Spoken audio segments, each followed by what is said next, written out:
हम लोग तीर्थों की बहुत महिमा गाते हैं और तीर्थों में विराजमान देव प्रतिमाओं के महात्म्य का भी वर्णन करते हैं। स्कंद पुराण में वेंकटाचल महात्म्य में लिखा है कि जो मनुष्य एक बार जीवन में तिरुमला जाकर के, वेंकटाचल पर्वत पर जाकर के भगवान श्रीनिवास का एक बार दर्शन कर लेता है, उसे पुनः किसी माता के गर्भ में नहीं जाना पड़ता है। श्रीनिवास भगवान वेंकटेश वाला जी का दर्शन साक्षात श्री रघुनाथ जी का दर्शन है। ऐसा हमने खुद पढ़ा है स्कंद पुराण के वेंकटाचल महात्म्य। महिमा कम नहीं है, भले ही अभी थोड़ा हल्ला गुल्ला मच रहा है, उटपटांग कुछ हो गया। आज हमको परम पूज्य स्वामी श्री गोविंद देव गिरी जी के वीडियो संदेश को भी लोग सुनवा रहे थे कि उन्होंने आह्वान किया है कि भारतवर्ष के सभी पूज्य संतों को इस दुष्कृत्य की भर्त्सना करनी चाहिए, निंदा करनी चाहिए कि कितनी श्रद्धा से हम लोग बालाजी का दर्शन करते हैं, कितनी श्रद्धा से अपनी श्रद्धा उन्हें अर्पित करते हैं, कितना बड़ा चढ़ावा वहाँ आता है, फिर भी उन लोगों ने कितना भयंकर महापाप कर डाला कि जो अखाद्य वस्तु किसी भी आस्तिक मनुष्य के भीतर नहीं जानी चाहिए, न जाने कितने आस्तिकों का धर्म भ्रष्ट किया। उस भगवान के प्रसाद में अशुद्ध वस्तु का मिश्रण करके, चर्बी का मिश्रण करके, मछली के तेल का मिश्रण करके। अब बताओ, हम लोग तो सोचते हैं एक प्रसाद का कण मिल जाए तो हमारा उद्धार हो जाए, और प्रसाद की ये स्थिति है। अब क्या करें? वीडियो संदेश में पूज्य स्वामी जी ये भी कह रहे थे कि लोग, एक वर्ग कह रहा है कब मंदिरों का प्रसाद नहीं लेना चाहिए, मंदिरों में दर्शन नहीं करना चाहिए। लेकिन ऐसा नहीं संदेश दिया जाना चाहिए कि हम मंदिरों का दर्शन न करें, मंदिरों का प्रसाद न लें, क्योंकि ये हमारी संस्कृति है, ये हमारी सनातन सभ्यता है। लेकिन इस संबंध में दास बड़ी विनम्रता से निवेदन करता है कि वेद लक्षणा भारतीय देसी गाय के जो पवित्र गव्य पदार्थ हैं, उनको ही जहाँ नैवेद्य के रूप में अर्पित किया जाता है, अब प्रामाणिक रूप से वो गव्य पदार्थों को नैवेद्य के रूप में अर्पित किया जाता है, तो आप श्रद्धा पूर्वक प्रसाद लें। अन्यथा अज्ञात हो कि पता नहीं किस घी तेल से बना है, तो हाथ जोड़कर प्रसाद का सम्मान कर लें, उसको न लें। ज़्यादा ही आपको है कि हम तिरुपति बालाजी जाएंगे तो भोग लगाएंगे।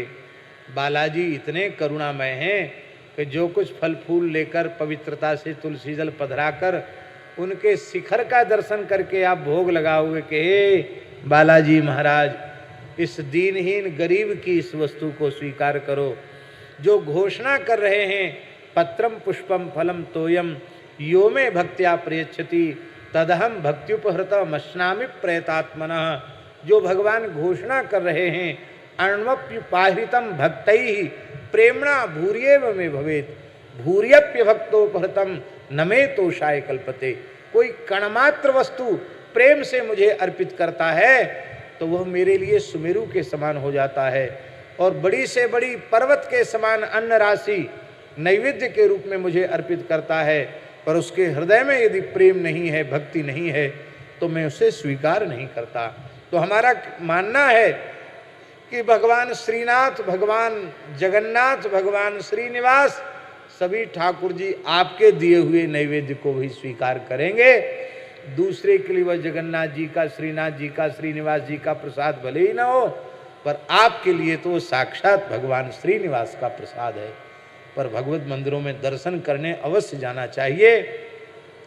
और अब वह समय आ गया है कि देश के समस्त संतों को और आस्तिक समाज के लोगों को संगठित होकर के अपने प्राचीन प्रतिष्ठित देवालयों में गव्य पदार्थों का ही उपयोग हो, ऐसी व्यवस्था मिलजुल करके बनाई जानी चाहिए। अच्छा, एक बात पूछे माता जी, आप सब बड़े दिव्य महापुरुष यहाँ विराज रहे हैं, सभी संतों से प्रश्न है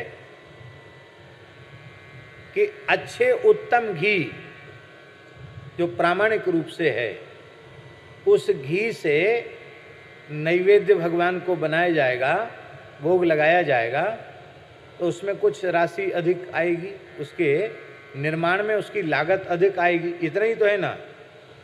ऐसा क्या कोई कभी कहेगा कि लागत अधिक हो जाएगी तो हम तिरुपति बालाजी का प्रसाद नहीं लेंगे? बोलो, ऐसा है कोई? हमारी समझ से तो ऐसा कोई भी नहीं होगा जो कहे कि अब लड्डू महंगा हो गया तो हम नहीं लेंगे। और सच्ची बात तो यह है स्वामी जी कि बाहर से घी लेने की आवश्यकता क्या है? भगवान के चरणों में जो द्रव्य आ रहा है उसका 10%, केवल 10% तिरुपति बालाजी का गाय की सेवा में लगाने का निश्चय कर लें तो हम विश्वास रखते हैं 1 लाख पयस्विनी गायों का पोषण अकेले श्रीनिवास भगवान की ओर से हो जाएगा।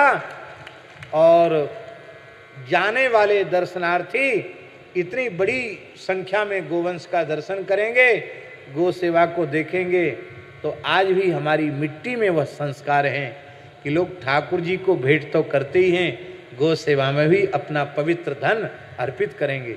हम तो कहते हैं उनका 1 कौड़ी खर्च नहीं होगी और बड़े पैमाने पर गो सेवा हो जाएगी। पर दुख की बात यह है कि हमारे मठ मंदिरों का सरकारीकरण होता चला जा रहा है, लेकिन उनकी मर्यादा को अक्षुण्ण बनाए रखने के लिए, उनकी पवित्रता को बनाए रखने के लिए कोई विधि व्यवस्था आज तक नहीं बन पाई। ये दुर्भाग्य है। हम ये विरोध नहीं करते कि मंदिर सरकारी नहीं होने चाहिए, हम ये विरोध नहीं कर रहे हैं। यदि सरकार बहुत अच्छी व्यवस्था करती है और यात्रियों के लिए बहुत अच्छी व्यवस्था बना रही है तो अच्छी बात है, हम क्यों विरोध करेंगे। लेकिन हमारे निवेदन करने का प्रयोजन ये है कि जब आप मंदिर की आय का एक बड़ा अंश आप ले रहे हैं तो भगवान की मर्यादित सेवा बनाए रखने की जिम्मेवारी किसकी है? यदि आप धन ले रहे हैं तो जिम्मेवारी आपकी हुई कि नहीं हुई?